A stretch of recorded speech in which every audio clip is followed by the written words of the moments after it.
Գյորջյան Կասկադ 60 ամիս փուլային վճարում բազմաթիվ առավելություններ։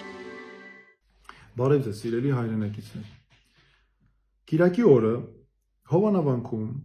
Փաշինյանի անմիջական կազմակերպմամբ կատարվելու են արարքներ, որոնք հանցագործություն են։ Այս արարքների կատարմանը նա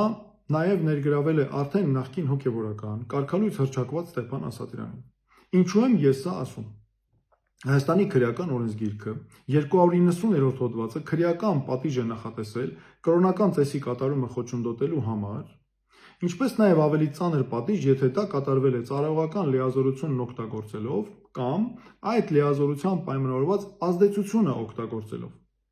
Նախկին քահանա Ստեփան Ասատրյանի պարագայում ակնհայտ է, որ նա վայելում է անձամբ Փաշինյանի հովանավորությունը։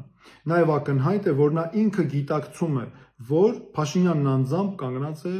իր մեջքին։ Խոսում է 10,000 մարդ բերելու մասին, խոսում է ուժի դիրքերից, սպառնում է։ Սա նույնն է, որ ասենք Հայաստանի որևէ քաղաքացի, որ կապ չունի հոգևորականության հետ կամ հոգևորական չէ, գնա փակվի Հայաստանի վանական համալիրներից կամ եկեղեցիներից որևէ մեկում եւ ասի, դե մենք 10,000 հոգով ենք, դուրս չեն գալի այլևս, հələ եկեք տեսնենք ոնց եք մեզ այստեղից հանում։ Ակնհայտ է, որ Ստեփան Ասատրյանի հետ տարվել է նախապատրաստական աշխատանք եւ տարվում է այդ աշխատանքը, որ նրան սովորեցրել են, բայց նրան լավ չեն սովորեցրել։ Եվ սիրելի հայրենակիցներ, նաև ես ուզում եմ ասել, որ իմ այս խոսքը նպատակ չունի կոնկրետ պաշտպանել ամենայն հայոց կաթողիկոսին կամ նրա անձը, կոնկրետ հոգևորականների։ Դուք կարող եք նրանց սիրել կամ չսիրել, դա ձեր գործն է եւ ձեր իրավունքն է, բայց մենք հիմա կանգնած ենք մեր նվիրական արժեքների պաշտպանության խնդրի առաջ։ Եվ ես հիմա ուզում եմ անդրադառնալ 3 կեղծիքի, որոնք տարածում են անձամբ Փաշինյանը եւ քաղաքացիական պայմանագիր խմբակցության падգամավորները։ Առաջին կեղծիքը վերաբերում է նրան, թե իբր աշխատանքային օրենսգրքով են կարգավորվում հոգևորականին ձեռնադրելու եւ կարգալույց անելու հարցերը։ Սա բացարձակ աբսուրդային գաղափար է, որովհետեւ աշխատանքային իրավունքը ընդհանրապես կիրառելի չէ այս հարցերի նկատմամբ։ Հոգևորականին ձեռնադրելը եւ կարգալույց անելը կարգավորվում է եկեղեցական հոգևոր կանոններով։ Այս մասին մենք հստակ նաև իմանում ենք, երբ ուսումնասիրում ենք Մայրաթորի հայտարարությունները։ Այդ թվում Մայրաթորի հայտարարությունը Ստեփան Ասատրյանին կարգալույց անելու վերաբերյալ, որտեղ Մայրաթորը, ամենայն հայոց կաթողիկոսը ղեկավարվել է եկեղեցական հոգևոր կանոններով։ Նաև ուզում եմ հատուկ նշել, որ գոյություն ունի միջազգային պրակտիկա, մարդու իրավունքների եվրոպական դատարանի նախադեպային որոշումներ, որոնք հստակ ամրագրում են, որ եթե կրոնական կազմակերպությունը ընդունում է այնպիսի որոշումներ, որոնք հիմնված են հոգևոր կամ կրոնական կամ եկեղեցական կանոնների վրա, ապա այն օրենքները, կարգերը, հրամանները, որոնք ընդունել է խորհրդարանը կամ ազգային ժողովը, նախարարներ, կառավարություն, կիրառելի չեն սրանց նկատմամբ։ Եվ Ստեփան Ասատրյանը, որ իր խոսքում համեմատություններ է անում հայցվորի ու պատասխանողի հետ, ակնհայտ է, որ սրանք վերաբերելի չեն մեր գործին, որովհետև չի կարող ոչ քաղաքացիական դատավարության օրենսգիրքը, ոչ քրեական դատավարության օրենսգիրքը, որ նմանատիպ որևէ այլ ակտ կիրառելի լիներ այս հարցերի նկատմամբ։ Հաջորդ կեղծիքը վերաբերում է նրան, թե եկեղեցիները չեն։ Սա ամենատարածված եւ ամենասիրելի կեղծիքներից է, որ ԿՊ-ն անընդհատ օգտագործում է։ Շատ ներողություն, եթե եկեղեցականները չեն, բա ովքեր են այդ դեպքում, ինչ է կազմում եկեղեցին, պատերն են, քարերն են, ծառերը,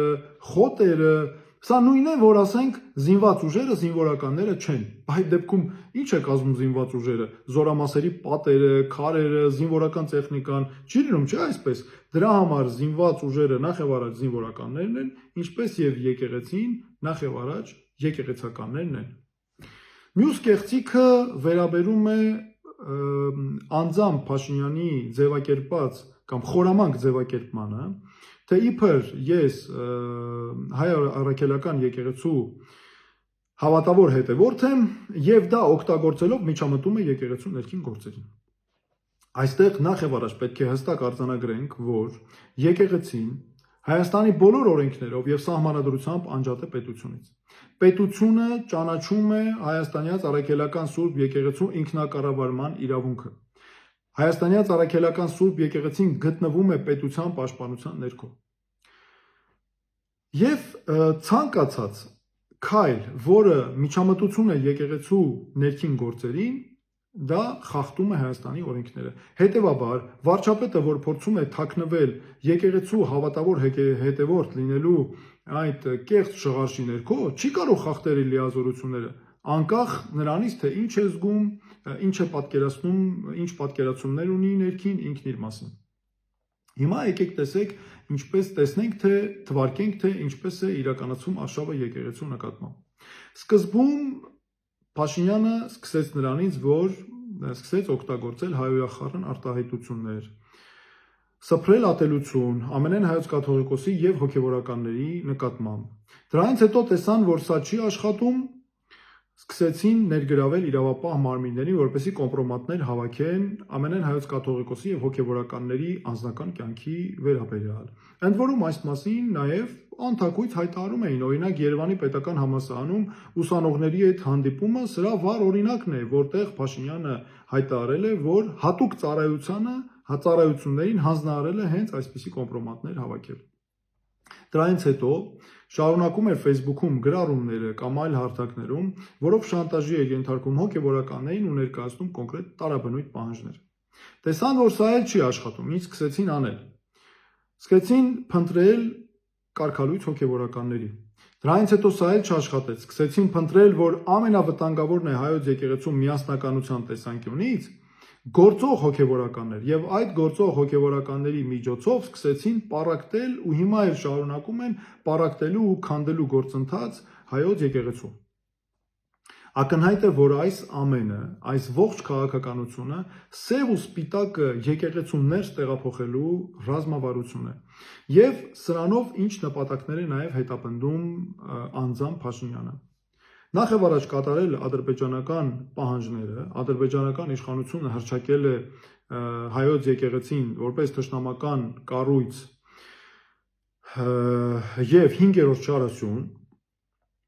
այս մասին անընդհատ խոսում է նաեւ Փաշազադեն, որը նրանց հոգեվոր առաջնորդն է։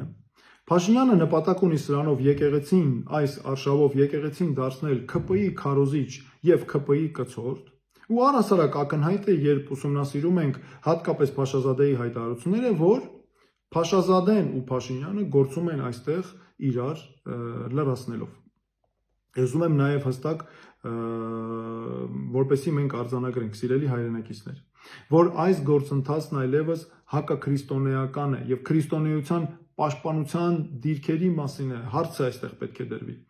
Վաղուց այն դուրս է եկել միայն հայաստանյաց առաքելական Սուրբ եկեղեցին պաշտպանելու առաքելությունից։ Մի մարդ, որ տապալել է ամբողջ երկրի կառավարումը, ձախողել է բոլոր ոլորտներում, ազգային ժողովի ամբիոնից 3 անում է խայտառակ հայտարարություններ, ամենասարսափելի ծանր հայոյանքներով, բառապաշարով, ատելություն սփռելով են զբաղված։ Իր համար հորինել է 4-րդ հանրապետություն եւ այդտեղ ուզում է նոր եկեղեցական բարքեր, նոր եկեղեցիներ ստեղծել։ Այդ 4-րդ հանրապետությունը հատուկ ուզում եմ արձանագրել։ Ինձ համար նույնքան կեղծ ու շինծու է, որքան արևմտյան Ադրբեջան եզրույթը։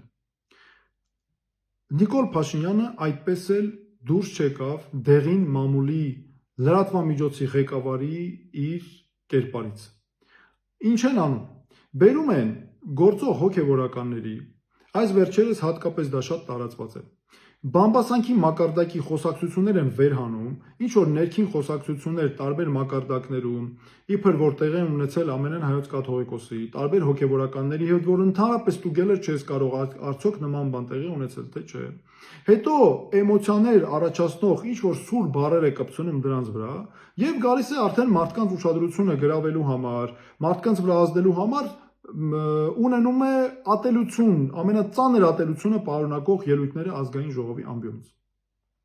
Ես ուզում եմ հստակ մենք արձանագրենք, սիրելի հայրենակիցներ, մենք պետք է նկատի ունենանք, որ մեր եկեղեցին մեր ազգային ինքնության հենասյուներից մեկն է, մշտապես եղել է մեր կողքին, հայոց ցեղասպանության տարիներին, այլ դժվար ժամանակահատվածներում։ Ես ինքս անձամբ տեսել եմ ինչպես են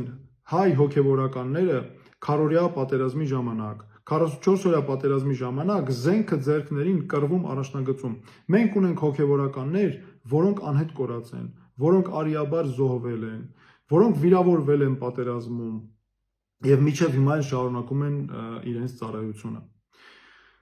Ես ուզում եմ նաեւ դիմել մեր հայրենակիցներին, սիրելի հայրենակիցներ, չպետք է տրվել սադրանքների, պետք է լինենք մեր ազգային արժեքների պաշտպանության դիրքերում, չպետք է տրվենք կեղծիքների, չպետք է հավատանք մի մարդու, ով ասում է ես Ստեփան Ասատրյանի կարգալույց լինելը չեմ ընդունում, այն պարագայում երբ ստացվում է ինքը ընդունում է, նրա ձեռնադրված լինելը նույն ամենայն հայոց կաթողիկոսի կողմից։ Այստեղ ակնհայտ է այս հակասությունները, ակնհայտ են, որ խոսքը միայն քաղաքական իշխանություն պահպանելու եւ ադրբեջանական պահանջները կատարելու մասին է։ Ես դիմում եմ նաեւ իրավապահ մարմինների ներկայացուցիչներին, սիրելի գործընկերներ, սիրելի ընկերներ, ակնհայտ է, որ Նիկոլ Փաշինյանն անձամբ օգտագործում է ձեզ իր քաղաքական նեղ շահերի համար, հեղինակազրկում է ձեզ ժողովրդի աչքի առաջ։ Դուք բոլորդ պատվարժան սպաներ, անցել եք ձեր ծառայությունը, ստացել եք բարձր կրթություն, ու հիմա ինչ է ստացվում։ Ստացվում է, որ մի մարդ, ով միայն մտածում է իր քաղաքական պաշտոնի մասին, օգտագործում է ձեզ, վարկաբեկում է ձեզ։ Ես խնդրում եմ նաև դուք հիշեք, որ դուք մեր հասարակության մասն եք։ Մեր հոգևորականները նաև արել են ձեր երեխաների մկրտություններ, տարբեր ծիսակատարություններ, եւ մենք բոլորով պետք է լուծենք մեր խնդիրները։ Մենք իրար թշնամիներ չենք, մենք իրարով պետք է լինենք, որպեսզի կարողանանք ուժեղացած դուրս գալ այս վիճակից եւ լուծենք մեր բոլոր խնդիրները։ Շնորհակալություն այսքանը եւ Աստված պահապան հայոց պետականությանը, մեր ժողովրդին եւ հայոց եկեղեցուն։